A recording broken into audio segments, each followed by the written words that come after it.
So here we are today on this rainy day in London to talk about Nelson. Right out there, Lord Horatio Nelson. And we are of course at Trafalgar Square, a square that is dedicated to his most significant victory, the last great battle in the age of sail between ships, and what saved England from Napoleon, you could certainly argue. So he's standing on top right there. If we look at the column itself, you'll see 4 plaques made of bronze, along with these lions, the Lancier lions they're called, that are also made of bronze. And all the bronze you see there are melted down cannons and cannonballs from the French and the Spanish Armada that Nelson defeated at the Battle of Trafalgar, 1805. So each lion is about 2 tons of solid bronze, and they represent his 4 major victories, the victories that made his career and that turned him into a national hero here. So if we take them one at a time, you got the Battle of St. Cape Vincent, the Battle of the Nile, the Battle of Copenhagen, where I'm from incidentally, and the Battle of Trafalgar, of course. Now, he was born in 1758 and he died at the Battle of Trafalgar, which was in 1805. But in that relatively short time span of his life, he became the most celebrated admiral in English history.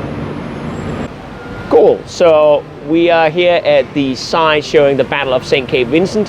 That was his first major victory. That was what earned him his knighthood, and which made him famous as well. And it also made him famous for his style. He was considered a bit of a maverick, and while he was popular with the common folk, with the king, with his soldiers and the men that served under him, a couple of officers that outranked him didn't particularly like him, which turned out to be the case even for his funeral. Some officers, some of the highest ranking admirals of the Navy, refused to attend his funeral because he was known as a captain who tended to defy orders or do things independently. So some people that outranked him thought he was too unreliable and too in love with himself. And there might have been a grain of truth there, because he was certainly his own best PR man. And as I mentioned, he had quite a high opinion of himself and shamelessly self-promoted himself. But in the Battle of St. Cape Vincent, he managed to, on his own, capture 2 Spanish ships, which was quite impressive. And again, in typical Nelson style, he led from the front. So he was crawling inside one of the ships, through the window of the captain's cabin in one of the ships, just crawling through and attacking with his men. It was also at battles near this battle here that he, at the beginning of his career, lost the sight of his right eye from a battery that exploded next to him, some shrapnel that hit him in the eye, in a failed attempt to capture a port in Corsica. He also, in more failed campaigns against Spanish cities, he even managed to lose his right arm. And because he was so desperate to get back into the fray, he asked the arm to be amputated immediately. It was thrown overboard, and then he wanted to get back into the fray. That was pretty much him. So for most of his career, he would have looked like he did on the statue we saw above, a one-armed, one-eyed admiral. He was very despondent after that, though, saying that the Navy could surely not want a left-handed admiral. But convinced by friends to get back into it, he turned out to be a stellar admiral regardless, even though he was missing his right arm. So this battle here, he actually deviated from his captain's orders. They were sailing in one long line, giving broadsides to the Spanish Armada, but he could see the admiral of the Spanish fleet breaking off, trying to outflank the English. And in an attempt to stop him from doing that, he broke off from his own line, sailed directly against that captain, had his own ship blasted and crippled, but managed to get close enough of them to board them and delay them long enough for the rest of his fleet, for the rest of his allies to come and aid him. So it turned out to work out for him. But if it hadn't worked out, he probably would have been punished for insubordination. So this one is depicted in the Battle of the Nile, and if you look up at his statue, you can see that he's indeed missing his right arm there, as he's giving commands to his men in the aftermath of the battle. The Battle of the Nile was probably most significant for him because he managed to strand Napoleon Bonaparte in Egypt. So Napoleon was relying on his fleet and his admiral that were anchored outside of Cairo. He was relying on them to be able to bring him back once he had finished his campaign in Egypt. And Napoleon was actually in Egypt to try and hurt the English indirectly, because he couldn't get to the English island. At least he could get adjacent to their Indian colonies and try and blockade their trade, just like the English were blockading the trade of the French and the Spanish all the time. But of course Nelson was sent down to deal with that. And after a lot, he actually passed by the French fleet he was supposed to intercept several times where they didn't see each other, because there were foggy nights and the winds were blowing them apart. It took him a long while to catch up with them and finally discover that they were anchored just off of the coast of Egypt. But finally he managed to discover them and attack the French fleet. It was a pitched battle, but he did manage to win in the end. Probably don't have time to go into any detail of that. But it meant that, yeah, Napoleon didn't have any ships to take him back, and he would have to smuggle himself back to his own empire, even though he'd had to leave many of his men stranded in Egypt. So definitely you can tell that Nelson, he would have cursed him far away, I think. I think Napoleon was certainly no fan of Nelson, but could respect his martial prowess nonetheless. The Battle of Copenhagen, 1801. Oh yeah. So this was the battle where my country got involved, because as we usually tend to do, we wanted neutrality, although we wanted armed neutrality. So we sent out, or Denmark sent out armed ships to trade with the French and the Spanish. And we liked the prospect of Napoleon's growing empire and trading with that empire and not stepping on any toes on either side.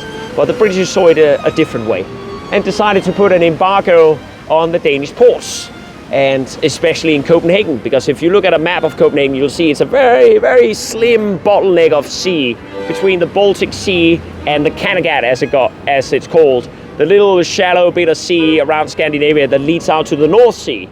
So having that little bit of land, basically having Copenhagen, has been of very strategic importance through most of the big world wars, I'm about to say. And so, of course, the English wanted to put a stop to that as well, and had a pitched fight with Copenhagen. We call it the Battle of the Anchorage. And we remember it as a battle where the English used all sorts of dirty tactics, right? Unfair tactics, using fireworks to try and set Copenhagen aflame. They were doing anything they could to try and undermine us, because we were giving them a hard time, not gonna lie. It was going so bad for the battle. He was I believe a rear admiral at the time, but I could be wrong there. He was second in command for that battle. And Admiral Hyde Parker, his superior, actually lighted the signal fire for retreat at one point, because the battle was going so poorly. And as far as I hear from some sources, he was trying actually to keep Nelson alive. So it might have been a concern for his second in command to try and keep him safe. But as you might be able to imagine, Nelson, of course, defied that order, and he did it with characteristic English wit. When people came over to pull him in his coattails, they're like, Nelson, Nelson, look, the signal fire. Supposedly, so the story goes, he took his spyglass and he put it to his right eye. Remember, the eye that was not working. He says, no, I can't see the signal fire. I think we'll just have to keep fighting. Fine. He was not going to let this opportunity at more glory go past him, and so he continued the battle. And it turned out to work in his favor. Surprise, surprise, once again. He managed to win this battle, and the Danes eventually capitulated and were no longer allowed to trade, like with Russia and the rest of the Allied forces, with Napoleon. There were a few other things that triggered the capitulation as well, and the breaking up of the Allied forces, including the death of the Russian Tsar. And the new Tsar that took over was more friendly, I suppose, to the English side of the matter. Right, so here you see the battle scene from his last battle, where he is surrounded by his men, caught by one of his captains right after having been shot in the shoulder by a French sniper. Part of what made Nelson so popular was that he always led from the front. So unlike certain admirals or generals who hid in the back and made sure to preserve themselves, he was always charging in with a vanguard, risking his life, and as an effect you could say that the thing that made him popular also proved to be his downfall. Now he also had, let's just say, a high opinion of himself, which, you know, fair enough, was certainly grounded, was certainly fair for him to have. But even at the Battle of Trafalgar, he couldn't resist wearing all the medals that he had acquired from previous wars, which made him a bit of a shining target. And of course he charged straight for the main French ship that had a lot of well-practiced French snipers on it. So yeah, you know, in some ways you could say he was less cautious about his own life, even though he was quite cautious or skillful at strategy at large. So he was shot and the bullet went straight through his shoulder and actually severed his spine and went out on the other side.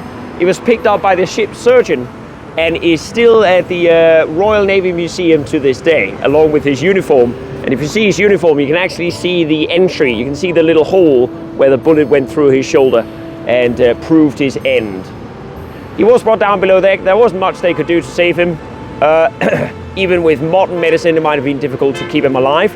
But they did manage to make him comfortable and keep him alive to the end of the battle.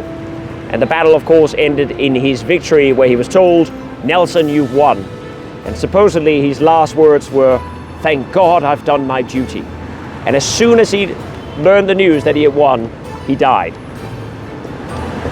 So that's pretty interesting conclusion. We can sort of reel backwards a little bit there and find out what brought him up to that. Now, the significance of the battle proved astronomical, because Napoleon, while he was dominating the land of Europe, was relying on his admirals to try and compete with the English at sea.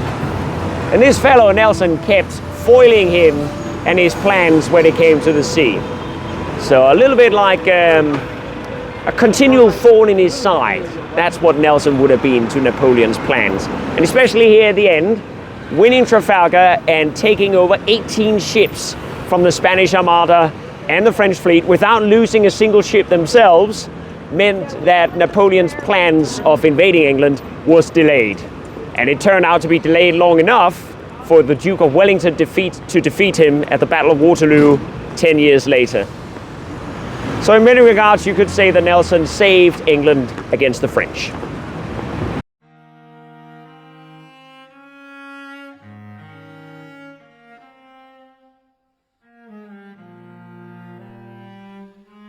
The news of Horatio's death arrived in London 2 weeks after, coming as a shock to the public. On being told, George III is said to have said, "We have lost more than we have gained." The king and government agreed he should have a state funeral, the first ever given to a commoner. He is one out of 3 given to relatively low-born figures such as Churchill, Wellington, and of course himself. The communal grief and funeral for Lord Horatio Nelson was remarkable. After his death was announced, several parties got involved in planning his funeral, including King George, the Admiralty, the Home Office, the Office of Works, the Archbishop of Canterbury, the Dean of St. Paul's, and Nelson's brother, William. Nelson's state funeral would become the grandest state occasion of the era.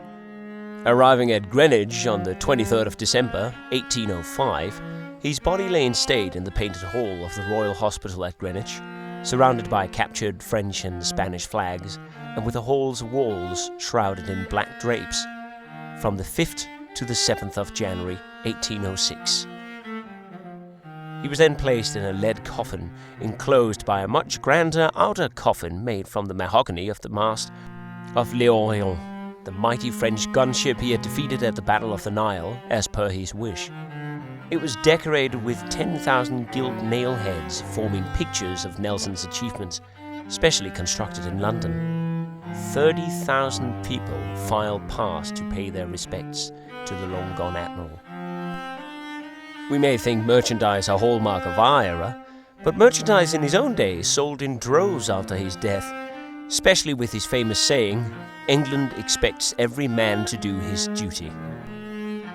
On the 8th of January, The coffin was taken in a grand river procession up the Thames to Whitehall, accompanied by naval dignitaries and a large flotilla of gilded livery company barges. It was carried on the royal barge, originally built for Charles II, with the gilding covered in black velvet and the canopy decorated with black ostrich feathers. Cannons were fired from along the way as the funeral barge passed, and people crowded on the bridges and riverbanks for a small view of the passing spectacle. The disembarkation took place at Whitehall Stairs, somewhere between Charing Cross and Westminster, before brought up to the Admiralty Building, where the coffin lay overnight. The following day, Nelson was taken in procession through the streets of London to St. Paul's Cathedral on a horse-drawn funeral cart designed to look like the HMS Victory. The Duke of York led the procession, and it was so long that those at the front had already reached the cathedral before the rear had departed from Whitehall. If contemporary pictures are accurate, huge numbers of people lined the streets to watch the parade. We can assume in the hundreds of thousands. Arriving at St. Paul's, the coffin was carried into the cathedral by 12 seamen from the HMS Victory, the ship from which Nelson had fought. The coffin was placed under the great dome, where large stands had been erected.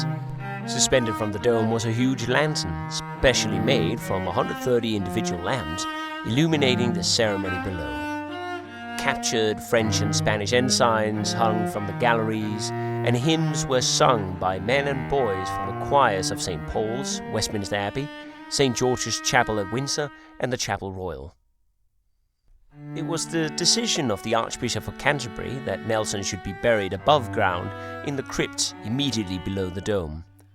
It was probably also because of the large size of his triple coffin, so it was impractical to walk it down the stairs, which is why they had a hole cut out in the cathedral's floor so it could be lowered into its position. They even went so far as to lowering the coffin just below floor level to give the impression it had been placed in the sarcophagus, but was instead left hanging for the next 2 weeks, while the staff made further profit from sightseers coming to witness the sarcophagus, until a complaint was published in the Times. And it is in the crypt, straight below the dome, that you will find his sarcophagus to this very day, surrounded by national heroes that fought during Napoleonic war times.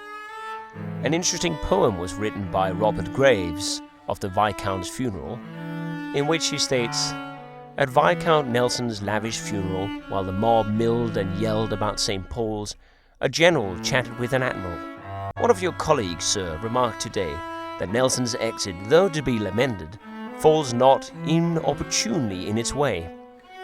He was a thorn in our flesh, came the reply. The most bird-witted, unaccountable, odd little runt I ever did spy. He would lecture us sea lords, and then would treat his ratings as though men of honor, and play at leapfrog with his midshipmen."